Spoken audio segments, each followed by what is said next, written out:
Ladies and gentlemen, get ready to embark on a journey like no other. Welcome to the Glumlot Podcast, your go-to destination for a unique blend of recovery and discovery. I'm Brett. And I'm Mark. And in this podcast, we will endeavor to create a safe and uplifting space for our guests and listeners to share their stories with sincerity and a touch of humor. Remember, we are not a Glumlot. The Glumlot Podcast is more than just a source of entertainment. It's a beacon of hope, proving that even in the darkest moments, recovery is possible. Every story we share carries the power to inspire positive change. So buckle up, get ready to listen, and join us in discovering the strength that lies within every individual's journey. This is the Glumlot Podcast, where humor meets hope. All right, Brett, welcome to the Glumlot Podcast, episode number 86. Hi, Mark. And we're glad you're here. I'm glad I'm here. Today I asked someone if they wanted to be the plus one at my funeral. Wow. Yeah, they said, what? No. Anyway, random. I want to remind our listeners to join the Facebook group, the Glumlot Podcast on Facebook. And also, if you want to contact us at the Glumlot Podcast at gmail.com. Absolutely. And, we really want to put a call out for guests. Yeah. They can be anywhere in the world. We could do remote through our Riverside app. And or if they're in our area, in Central New York area, we'd love to have them into the studio live. But if you've got anybody in mind, send us their info. We have the capability. Yeah, just hip us to them. Or if you want to be on, don't feel like, I don't want to ask to be on. That's like being asked to be a speaker at a speaker's meeting. It's not like that with us. It's just plain good service. Right, yeah, it's good service, right? Yep. So anyway, what's on your mind today? What is on my mind today? I had a really good session with my sponsee this past Thursday night. And he's an overachiever like most of us. We like to try and cram a whole bunch of stuff into it and do more than we really necessarily should. Well, not all the time, but it's really about balance, right? We're not good like that. And so he asked me, we were reading through the book Drop the Rock. Oh, and he's like, do you want me to get ahead reading the next chapter and this and that? You want me to get in the bit? I'm like, nope, I don't. I said, I think a lot of this we read tonight really spoke to you. So why don't we spend a little time on reflection, right? And how important reflection is, and then we can pair that along with meditation and prayer, right? I know you have a lot of experience with meditation. And, yes. And I think it's a very powerful tool that we can use, right? So we can stay in the moment with AA or whatever program we're using. Part of the imbalance in my life is trying to get as much done in as little time as possible. Yes. And when you do that, you kind of miss the whole experience of that day. Yeah. And in the Zen world, they have a saying, how do you reach enlightenment? Chop wood, carry water. So in other words, pay attention to the details of the thing you're doing right then. Be 100% present in the moment. Right. And that is enlightenment. And we hear in the big book, right? More will be revealed to us. Well, how is anything going to be revealed to us if we aren't taking any time to listen, right? Yeah. So, it's a really important thing. And I know it's a good thing to do. Just take a walk, for God's sakes. And I don't know if it's like an American thing or what, but you got to, we wake up in the morning, we're like, I got to do this, and this. And then you're doing the first thing and you're thinking about the other 8. Right. And at the end of the day, you finish, and where are you? You've accomplished these things, Right. but you missed the whole thing. Absolutely. And then you have a feeling after that. And I believe in previous generations, they called that stop and smell the roses. Yeah, right. Right.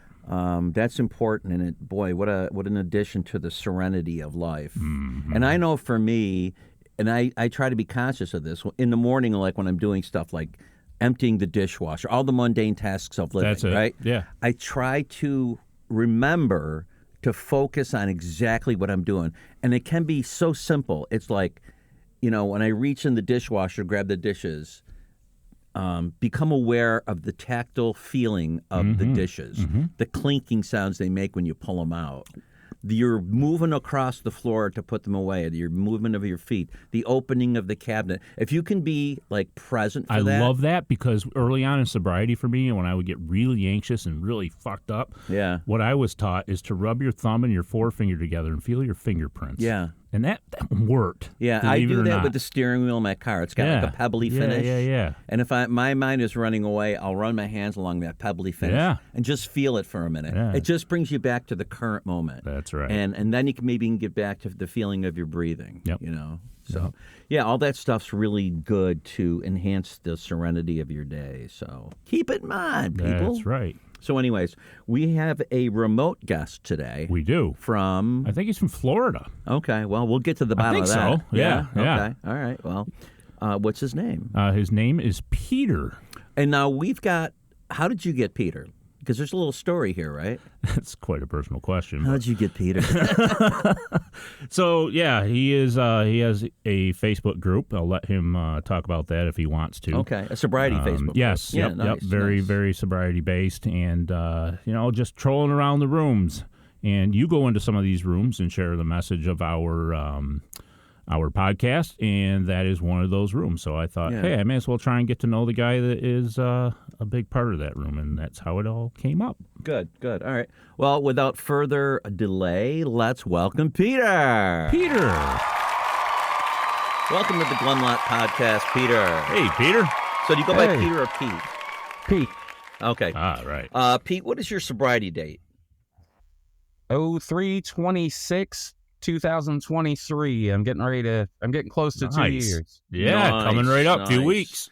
And we like to, as part of your story, we like to start at the beginning with your first experience with the effects of drugs and alcohol. Like all the details. Oh, Lord, brother. That goes back to being a small child. I can remember in probably first or second grade, I would get my dad's beers for him, and he'd let me have a sip of each one. And Dad drank a lot of beer, so there was a lot of sipping to start out. And, like a lot of people, as part of my family culture, seemed like the normal thing to do. I'm 56 years old, so it was the 70s when I was little. And, house parties, friends over drinking, it was just part of the culture. And I grew into that quite strongly. Yep. And so into your teenage years, did it start to blossom more? Oh, absolutely, brother. Do you remember your first drunk? Not really my first drunk. I remember some of my first experiences. Yeah. I was 13 years old, and I got a job at the Plaza Bar and Grill. And there I learned to drink, do drugs, and chase women at the age of 13. Ah, And it seemed like a good time at the time. Yeah. Well, when you're growing up, it seems like this is what adults do, and I want to be an adult. Absolutely. So this is fun. And so did your drinking increase?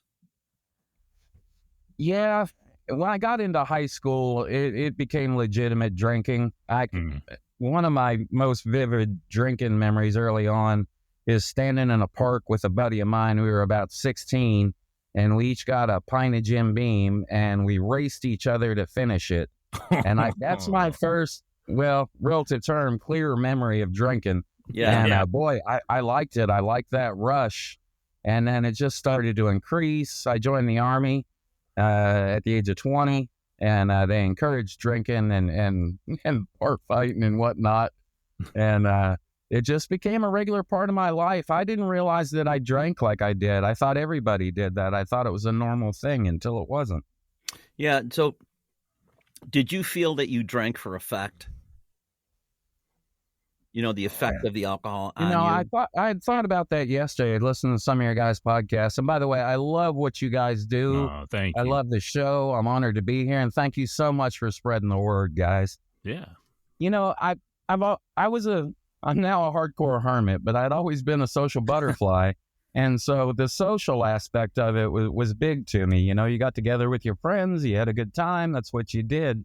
And then I think slowly that changed into drinking for effect. And by the time I was in my late 20s, I got married at 30. And without a doubt, I was drinking for effect by that point. It was getting worse. And you mentioned your job at the Bar and Grill, you were exposed to drugs as well. Was that just smoking weed or? I was smoking weed at the time, which quickly led to other things. I did quite a bit of acid when I was 18, 19 years old. Mm-hmm. And luckily, I'm still semi-normal. Right. And I had 2 periods in my life where I went deep down the cocaine rabbit hole. And I think cocaine is a little more insidious than alcohol in ways, because that really crept up on me, and the acceleration was so quick. That started out, a half gram here or there on the weekend, and before you know it, a few months in, you're into an 8-ball a week. And I was a Yep. part-timer. I did it on the weekend, so I didn't see that as a problem either. It's Sure. amazing. It's amazing how alcohol and drugs, you can't see it when you're on the inside. I was very high functioning. I've never lost a job. It's insidious. And they it'll say sneak we're up on you. they say we're the last one to know. So everybody Right? around us sees it happening, you know. And to Oh, us, that makes sense. it so creeps in. And for me, I mean, and for most of us, I believe, we find our people. So we surround ourselves with people that drink and use like we do, and it just seems normal, you know. Yes. So what were some of the feelings that you liked? Like, what did it do for you? Who did it make you be? Well, I didn't realize it till later in life. I'm quite the adrenaline junkie. Mm-hmm. And I think it fed into that because I would do crazier stuff when I was drinking. You're going for that I drove. dopamine. Yeah, well, huge dopamine addict, which I found ways now to get healthy dopamine, go. which has been a great blessing. Very good. Yeah. So it just helped you be more.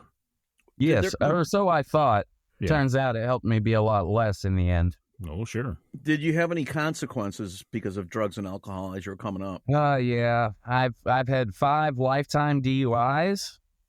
The first one I got kind of mad about because I had wrecked a car the night before I went in the Army, and I was sober when I wrecked it, but it was my mother's car. No, And we were out in the country, me and a couple of buddies, and I had to walk several miles to a payphone at the time. Like I said, I'm old. And by the time the officer pulled up behind us, state trooper, I drank a half a fifth of bourbon. And yeah, On the and walk. I explained to him I wasn't drunk when I wrecked the car. Of course, yeah, right. Yeah, right. And went to jail. Dad got me a lawyer. I left for the Army. He pled me guilty, and I was highly upset about that. And then that became a pattern. Like I said, I ended up with 5 lifetime DUIs. I was in a car accident once. Me and a buddy had left a bar. I was blacked out drunk, and I blame it. Cashmere came on the radio. That's what caused me to black out. It wasn't the alcohol. Which Led smoked a Zeppelin. joint. Led Zeppelin caused my blackout.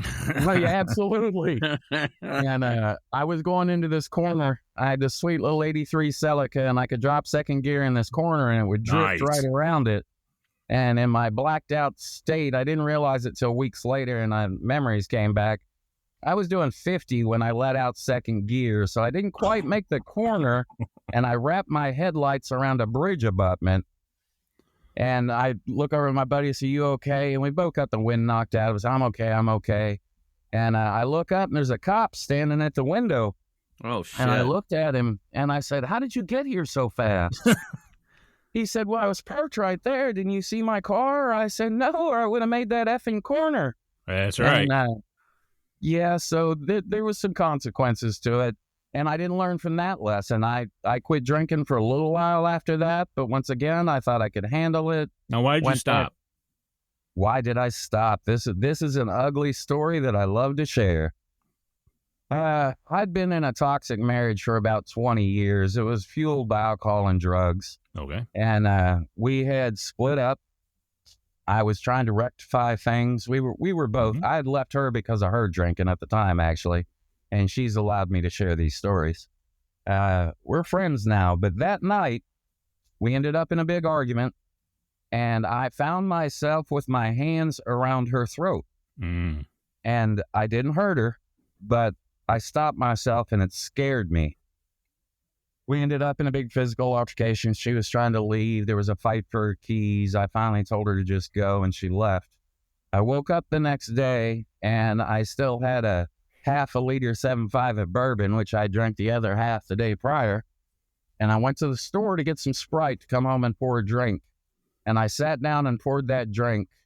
And as I took that first sip, I thought, "Papacek, what the hell are you doing?" And it occurred to me I needed to make a change in that moment because I never wanted to be that person again. That wasn't So me. It's but not at my- that point, you felt that alcohol had fueled that behavior. Oh, absolutely. I was completely aware it had fueled that behavior.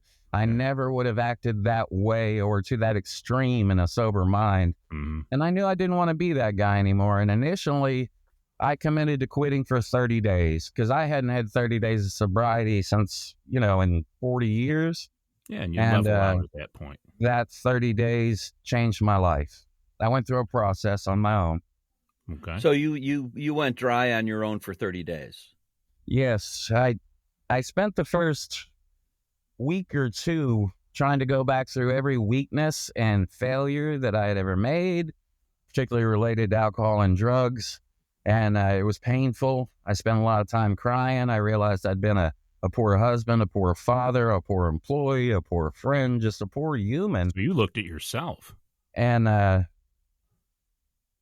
took that, and I have a little different outlook on that than a lot of people. I don't forgive myself for those things, guys. I put them inside me, and I keep them there to never forget the person I was, so I am never that person again. And I started making positive changes. I started running every day, which for me was completely out of my comfort zone because I'm lazy. I'm inherently lazy, always have been. I love laziness. And I started making small changes, guys, diet and exercise and finding ways to push myself, which developed into carrying a 30-pound ruck. I'm an Army veteran, so it felt good to start carrying weight again.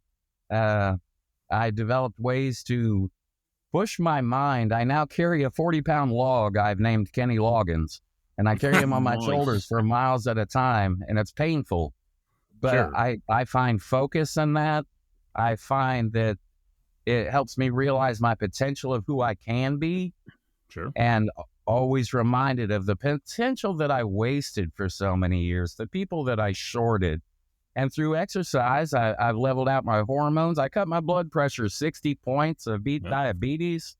So Training just my mind has changed my life. It's not so much the physical for me. I'm in the best shape I've been since I got out of the Army, but my mind is disciplined and focused and balanced in a way that I don't know that I've ever experienced.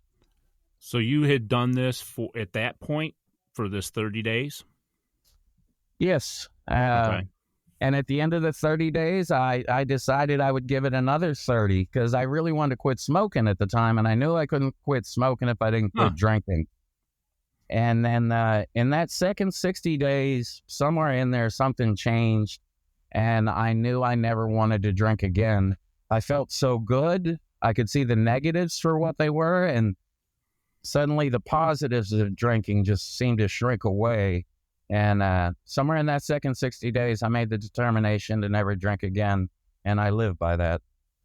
so you never went to a 12-step program. You never went to a rehab or outpatient. Well, or any actually, of that. years ago, I volunteered to go to some AA meetings with a buddy of mine because I knew he had a drinking problem. It was immediately apparent. He was not high functioning. And he went for about 30 days and he quit. And I kept going for the full 90 days because it made me think about my drinking. But strangely enough, I heard, number one, you hear the funniest stories ever, and there's free cookies and coffee. But, at the time, I had never lived in a house in the wintertime with no windows, drunk on vodka. So I thought, well, I'm not that big a drunk. And I walked away from it. Yeah. And I believe there's many paths for recovery, guys. Mhm. Sure. And however you find it, if you work a program and you're genuinely working it and you find it's not working for you and you're relapsing, try something else. My dad once gave me great advice about smoking. I said, I don't know what to do, Dad. I feel like a junkie. It's junkie thinking, and I can't seem to stop. I quit. I would relapse. And he said, just keep quitting. And that same advice goes out for alcohol and substances. Find a program that works for you, or it can be done on your own, guys, but that's not easy. I had a lot of support from Facebook sober groups. There is good on the internet. And that's where I got my advice and support, really, was in those groups. To me, those were my rooms. Sure. Okay. So And at this point in your life, was there no drugs or no like weed or drugs that necessary to kick? I still occasionally smoked weed at the time, which I haven't. It's been about a year now. There was no cocaine when we moved to. I was in a motorcycle club. We lived in Kentucky, and cocaine was abundant. I spent a couple years in that shithole rabbit hole. And when I moved to Florida, I made a determination that there was no snow in Florida rule, hard and fast. And I stuck to that. I found that fairly easy to walk away from, actually. I think a lot of the recreational drug use is really due to the circle you keep. I drank alone often, but I never really did drugs alone, not cocaine Unless there was anyway. people around. And that so were there. just cutting that circle out of my life was a big aid in getting off the drugs. Sure. Okay. Well, let me ask you this: through this time, this awakening into a sober life, was there any kind of a spiritual component? You did mention that you've started to think and feel differently about yourself. Did you relate that at all to a spiritual experience? Definitely spiritual on several different levels, and you can take that a couple different ways. Mhm. I do consider myself a Christian, but I kind of had a broken relationship at the time, Mhm. and so I didn't lean on him. And what I didn't realize later was I was getting unasked for blessings. The peace and calm I felt going through this, I believe there was a spirit with me. And it allowed my personal spirit to grow and blossom in a way that I didn't see coming or expect. A lot deeper thoughts, a lot deeper appreciation of life and people. There's definitely a spiritual component to it. So you could say No your eyes matter were open what to way that. you look at the spirit. So you could say your eyes were open to that type of stuff in the world instead of what you were doing and what you Much wanted more to do. so. I always thought I was pretty in tune and self-aware and compassionate. I suffer a bit of an empathy disorder at times, but sobriety allowed me to enjoy that, embrace it, to utilize it in a way I'd never been able to when I was drinking. You know, it's interesting when you describe Mm-hmm. the process that you went through. It's not unlike the 12 steps. Oh, I no, heard you it's not. There was talking. step work involved, strangely enough. Yeah. That you arrived at that, without a set sponsorship type situation. This is the path, and like you say, there's a lot of different ways to get there. So you're clean. Well, I you're advise sober. everyone, if they're struggling to take that first step to get moving, to attend a meeting, guys, because it might be the catalyst for you. It might be the thing for you, but it is a positive step where you will find support. So do not be afraid, whatever your feelings are, to go attend a meeting. That's Yeah. right. Now, have you helped other people? Yeah, Same problem? I've been so humbled and blessed, guys. I started a little life coaching, and I got a guy in Liverpool that I watched change his entire life. He's lost weight. He started in the gym. He quit smoking. He's quit drinking. He's restored his relationship with his family. And then from that, I was given control of a pretty large sober group on Facebook, Sober Revolution. Yeah. And I've been able to help people through that. We do a 30-day no alcohol challenge occasionally because I believe people find it easier in their mind to commit to that 30 days. It's such a big thing to say, I'm never going to drink again starting today. Yeah. And to be able to say, I'm going to do this for 30 days and then be able to help them and guide them towards what alcohol was and what life can be. I don't like to talk about it, but I hear from people every day. I've got a large Facebook following.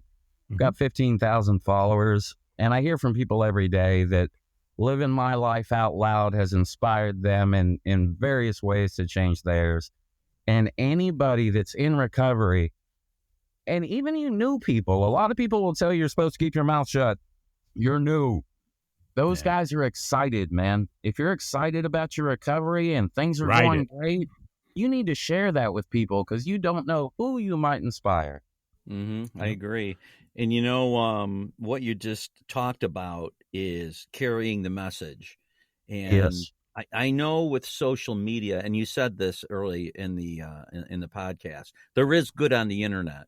These Yeah. communities, these sober communities, and communities of any type really that are positive, Hey, can man. really help people. They're accessible to everyone. This guy from Yes. Liverpool, was that Liverpool, England you were talking about? I'm sorry, say again? You said you helped a guy from Liverpool? Yes. Is that And Liverpool, that England? was through, I think I found him, or he found me through Facebook. Right. But was that? Are you talking about Liverpool, England? Yes. Okay. Cool. See, that's yeah. We had a guest on from London a Yeah. couple episodes ago, but yeah, I mean, it's all over the world, and addiction and alcoholism does not discriminate by No, race or culture is origin or country, everywhere. anything. Yeah. And everybody needs a little help. And so, to me, I joined your Facebook group. I like it. And we do put the new episodes when they come up. I do broadcast them on your group, and there are a lot of sober groups. There are a lot of sober subgroups. So anyone out there listening, go out and explore that because there's a lot of Right. really good information. And you know what? Every Facebook group is not right for everyone, but there's so many of them. Amen. You can find ones that fit you. And it's a great Right. soft opening, right? So if you're afraid to go to a meeting or whatever, Right. it's a way to get the toes in there without, a whole lot of fear, which we all suffer from. But Right. yeah, it's a great way to at least tap in and not be so visible, if you will. Yeah. And I've seen that in a Reddit group that I attend quite a bit, and that's really neat because they'll just tip their toes in, and then everybody, of course, surrounds them with love and the support and all that. So yeah, Right I on. love it. And you do live out loud on that group. I love it. Right? You Yeah. shared a video today or yesterday about that, and yeah, Mhm. it's pretty cool, right? You're acting as if. And Pete, can you walk us through your first experience with this Facebook group and how you came to take it over and how you've grown it? Absolutely. I was in a lot of sober groups because I've made, we talk about Facebook friends or social media friends, and are they really your friends? And I grew really close with some of those people. And one of those guys, Jason, ran at the time, it was called Kick the Piss. He's I Australian. remember that one. Yeah. Yeah. And he Kick did the some piss. sober coaching. He is a very colorful character. And, I've been through it, and I think it happens to anybody that's been in the game for a minute. He got frustrated with people. And he put out a video one day, and he was cussing and yelling. He said, if you want to stop drinking, you just stop drinking. And I messaged him and asked him if he was okay. And he said, mate, I think I need to step back. Would you take the reins on it? Because he had watched me since day one. And so I was given the honor of taking over that group and trying to kind of revitalize and refocus it. So how many members did it have when you took it over? It had 6,000, I think, or approaching 6,000. We're a little over 7,000 now. Yeah. And is it just word of mouth growth? Kind of. I market it through my personal page. That's an easy way to reach out to be honest, to my own friends, my personal friends, and say, hey, you should check this out. And before you know it, they start thinking about their own drinking. Or somebody they know, right? That's absolutely, another one. absolutely. Yeah, I know when you think back to the first 100 AAers, and without any kind of actual promotion, Oh yeah. how it grew so quick. It's because it's such a dire problem. And this was a solution. I've had friends of mine that have gotten sober just simply because they saw me get sober. And so it can be a very social effect if you're sharing it. There you go. And you know what? What's kind of interesting? There's a social effect going on right now with young people of not drinking. Yeah. Yes. Mocktails and all this and stuff. I was blindsided by that. I'm like, where did this come from? There's actual bars that don't serve alcohol. Yeah. They're all just Yeah. mocktail type stuff. people would have laughed you out of the room back in the day if you'd have said Yeah, we have a yeah. bar that doesn't serve alcohol. That's part of the reason I named the group Sober Revolution, because I was seeing that. I'm seeing people get sober. I'm seeing young people that are turning away from drinking, and I'm seeing old people getting sober. And I do believe there's a sort of a sober revolution going on. That's a great thing. Now, you came in, how old were you? 50? 54. 54 when you got sober. And, it is never too late. I mean, I got sober No. at 30, and I didn't realize at the time that I was fairly young to get sober. Yeah, right. Right. But I've seen people come to the room in their 60s, Mm-hmm. and it's never too late to get sober. And it's never too late to reclaim your health and your self-care. Well, guys, my hashtag is Build a Life Worth Living, which I came up with not long before I stopped drinking. I'd started kayaking, I'd started healthy diet, I'd started working out actually before I stopped drinking. Mm-hmm. But taking alcohol out of the equation has allowed me to become and create a life that I couldn't have done before. I spent the last 8 months traveling with my dog, Wilson. He's sleeping in a 20-foot camper. And I never would have pulled that off if I had been drunk. I faced a lot of adversity, financial challenges, stress. I now handle stress in a completely different manner. I felt like I had been manic bipolar when I drank, and, not in a diagnosable manner, but I had these incredible highs and lows. Oh, that makes sense. Since I took alcohol out of the equation, I often joke I feel like I've had a shot of Thorazine now. But I will take my balanced emotions, my lack of a temper, my ability to deal with anxiety over the highs and lows that I experienced with alcohol. Because the lows, guys, I suffered from anxiety and depression, and I didn't realize how alcohol was affecting those things. Mm-hmm. Well, at first you think, oh, this is my answer. Absolutely. It was my dose with medicine. That's what alcohol. I called it. Yeah. Yeah, and when things get real tense, well, we hit the medicine, and so there's your low. And then things will inevitably get tense and, full of anxiety again, and so there was just that Right. cycle. And then it starts to multiply, and Yeah. then it starts to be the Yeah. cause of it. Oh, yeah. Yeah. And then getting away from it is impossible. Well, probably just about a month before I quit drinking, I worked part-time as a server during season here in Florida. Mm-hmm. And I would start getting anxiety before I had to go into work, and I'd never experienced that. Couldn't really put my finger on it. I went into work one day, and my heart was racing. I asked a coworker, I said, feel my chest. And she said, oh, my God, you need to go to the hospital. And I'm like, what do you mean? I'm going to go out back and smoke a cigarette. So Jesus. Of course. I ended up in the hospital with blood pressure 200 over 100. Oh, boy. And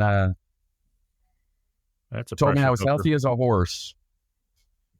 So, of course, I went home and drank some more, and I continued experiencing this anxiety. And then within the first 90 days, without a doubt, my anxiety had subsided to a point where it was almost non-existent. And with a sober, clear mind, I could see it when it was coming, and I could handle it. Mm-hmm. Which I simply handled it by feeding it more poison before. The loss of anxiety and depression has been one of the single greatest blessings. I hear you loud and clear on that one. What are your plans with this newfound sobriety and ability to help people going forward? Guys, I'm gonna keep living out loud, because I went on a date the other day, which I don't do very often, and she gave me a little critical advice afterwards. She said, you opened with the person that you were. Ooh. I've committed felonies. I've been violent to a lot of men, but I believe it's important that I share who I was, and I don't like who I was, but then you can see the change, because as I live my life so out loud on social media, what you see on Facebook is what you get. I love people. I'm concerned about myself. I'm concerned about others. So I plan to continue doing that. I want people to know who I was, who I am, and who I'm becoming. I've built an entirely new life for myself. And so for people that are out there struggling, that life's taking a shit on you, because it will do it. You're not making it any better by drinking. Drinking never solved a single problem.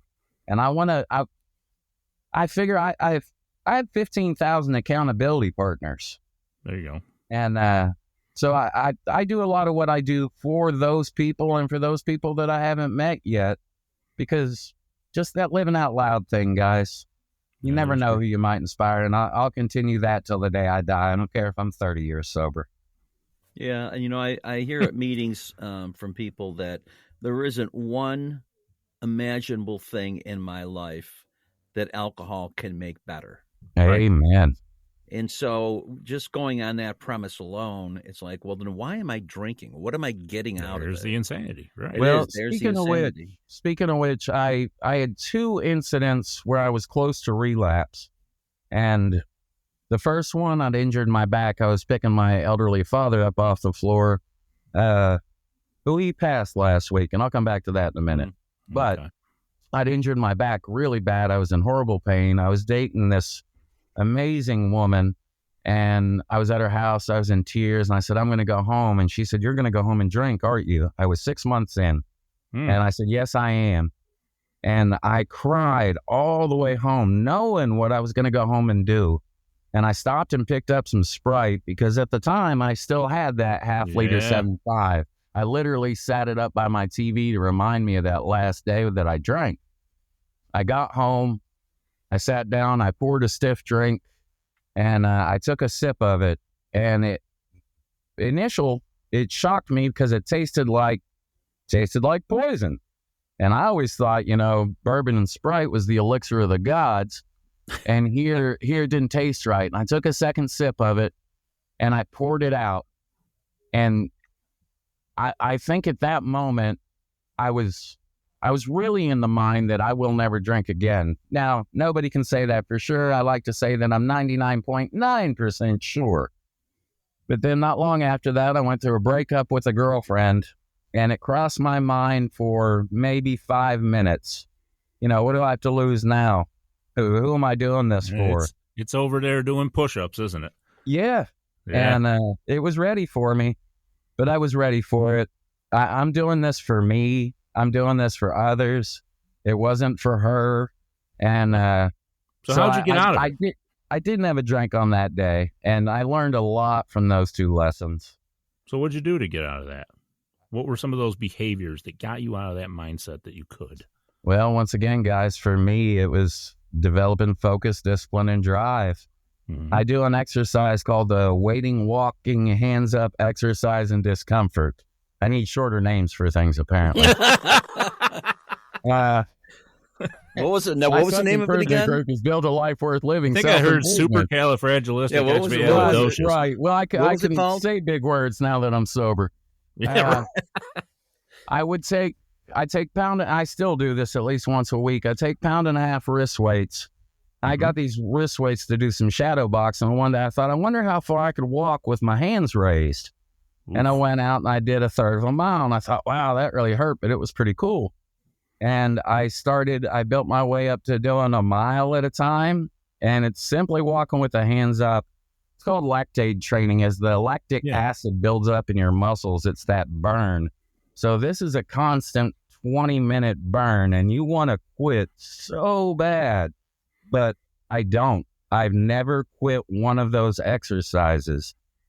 And while I'm doing that, I think about my goals, my traveling goals, my professional goals, who I am, who I want to be. There's that reflection we were talking about. And I teach myself in that moment of not quitting that I'm resilient, that I am capable of doing things that I don't think that I am. And that's what got me through those tough times. When I'm struggling, I go out and grab Kenny Loggins and spend a little quality time with him. I run on a theory called embracing discomfort for growth. Once again, need a shorter name. Nobody grows in their comfort zone. When you're all safe with your little blankie and happy and comfy, why are you going to change anything? You will find growth if you will get outside of your comfort zone. Maybe for somebody that's sharing their sober story. Right. Do it. You'll find growth in it, guys. Nice. Truth. Mm-hmm. Yeah, Nice. and a lot of that too has to do with, if you look at it, has to do with quitting drinking. Yes.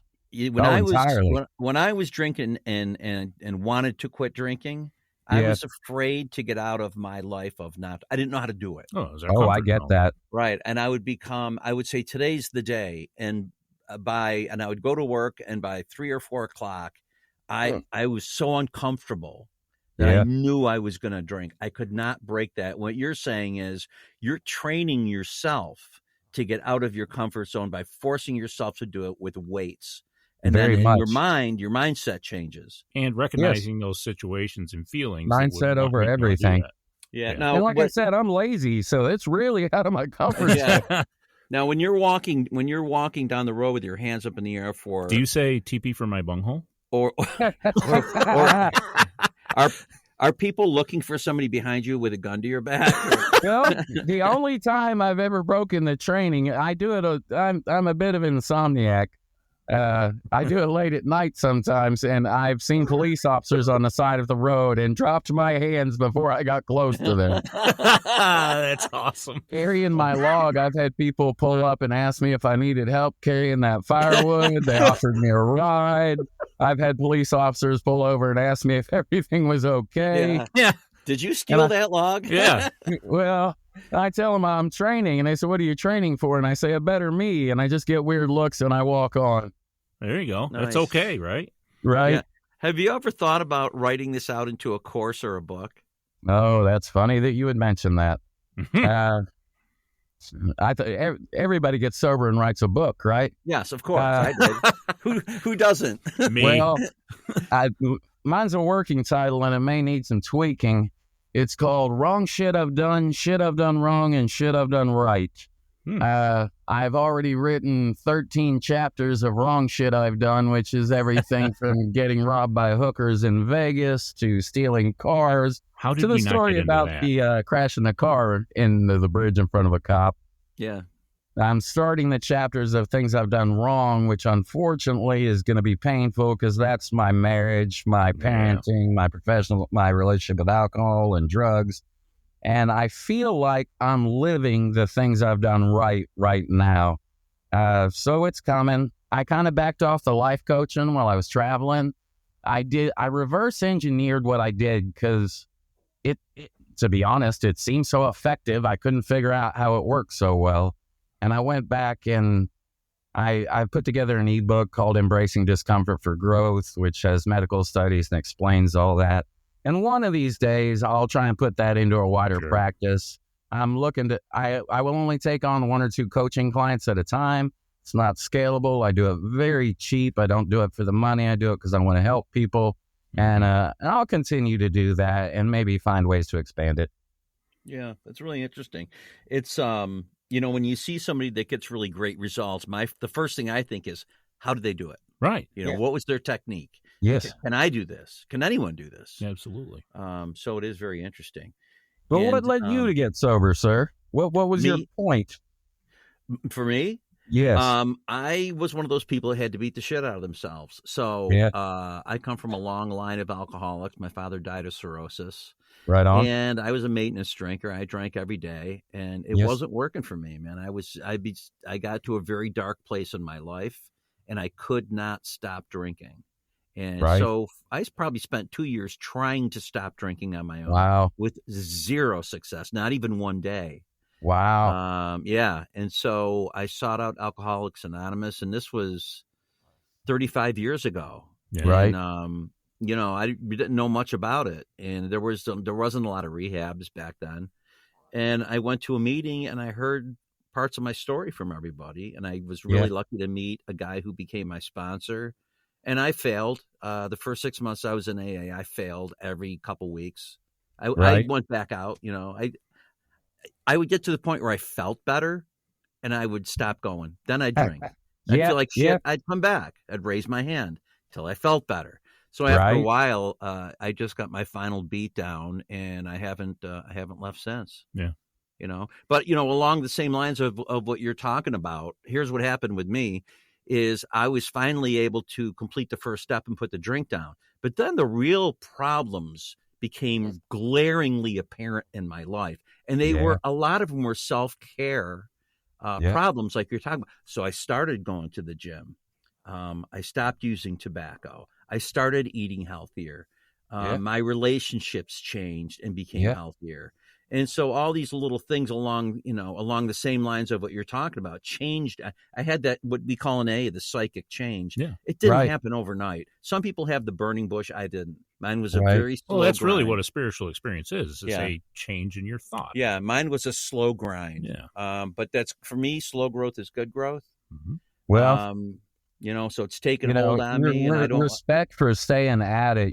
2 years of struggling with it to even make the decision, but staying in that mindset, and then, starting and failing can be so discouraging. So kudos to you for staying at it, man. Well, I think that's probably because of the people that were always putting their hands out. It is. Right? And, I tell people at meetings, especially people when they're coming back, I said, the only reason I've been successful with sobriety is because I kept coming back. Yeah. That was it. I just kept coming back. Make it, guys. Kept surrendering That's a so you fact. could win. Yeah. Kept surrendering so you could win. So I just want to make it clear to the listener how they can access this Facebook group. They go into Facebook and they go into groups, and what are they going to type in? Okay, three things. You can go to my personal page, Pete Popacek. I'm far from anonymous. How do you spell the last name? It's Popicchak, and there's only one. Yes, there Look is. at There you. used to be my father on there, but he got kicked off for being a racist. Yeah. The other groups, guys, I've got a self-improvement group, which carries a lot of people that are dealing with substance abuse issues. Self-improvement's a great road to go down for that. And that one is Build a Life Worth Living, Self-Improvement. And then the sober group is Sober Revolution. You could type any of those in, or if you'll go to my personal page, there's a link at the top for all those groups. Plus a cool cars group. I love cars. Okay. Nice. All right. I found it. I think I entered under group search sobriety. Yeah. And a bunch of them came up, and yours actually Right came up there. It's right up there. Yeah. So I will say about my Sober Revolution group, there is a lot of sober groups out there that are inundated with scammers. Yeah. And I personally approve every profile in the group and approve every post. So we keep the spam in a minimum. You guys are one of only 2 podcasts I allow to post in the group because I love you. Man, we appreciate that. Thank you. So be careful in those sober groups, particularly men. We get lonely in recovery. A lot of us, we've lost our family, our significant other, maybe our home, our job, our freedom. And we're lonely and we're susceptible to scams. And you won't find that in my group. Keep an eye out in other groups for it. And guys, here's some solid advice. Particularly guys, ladies, if you're lonely in your sobriety, get a dog. That is the best thing I do. That sounds silly, but I kid you not. No, it doesn't. You see it all the time. No, I spent about 15 minutes this morning when I first woke up just hugging my dog. Yep. He's a big 100-pound lab, and he's a lover, man. I just wrap my arms around him. Well, Good old Milo. He's on here quite a bit. Well, like I said, I'm a hermit. And I got a 55-pound pit bull that's a rescue, and he is the neediest, most loving thing I've ever met. Get a dog, great guys. Companion. Yeah.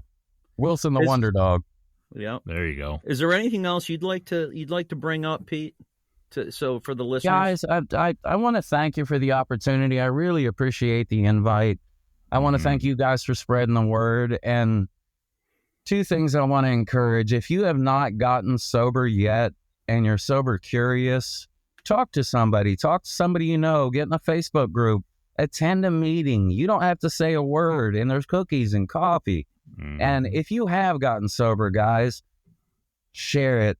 Live out loud. Somebody might die because you're living in silence. If you're experiencing amazing things, share those things. Share your struggles. I love it when people share struggles in my group, because there's other going through those same struggles.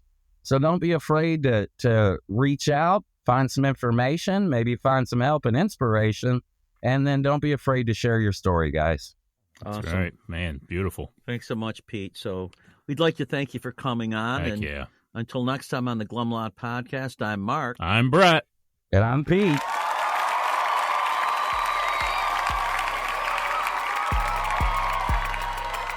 As we wrap up another episode of the Glumlot Podcast, we want to extend our heartfelt gratitude to each and every one of you who tuned in today. Navigating the path to recovery from alcohol and other substances is a journey filled with challenges, triumphs, and self-discovery.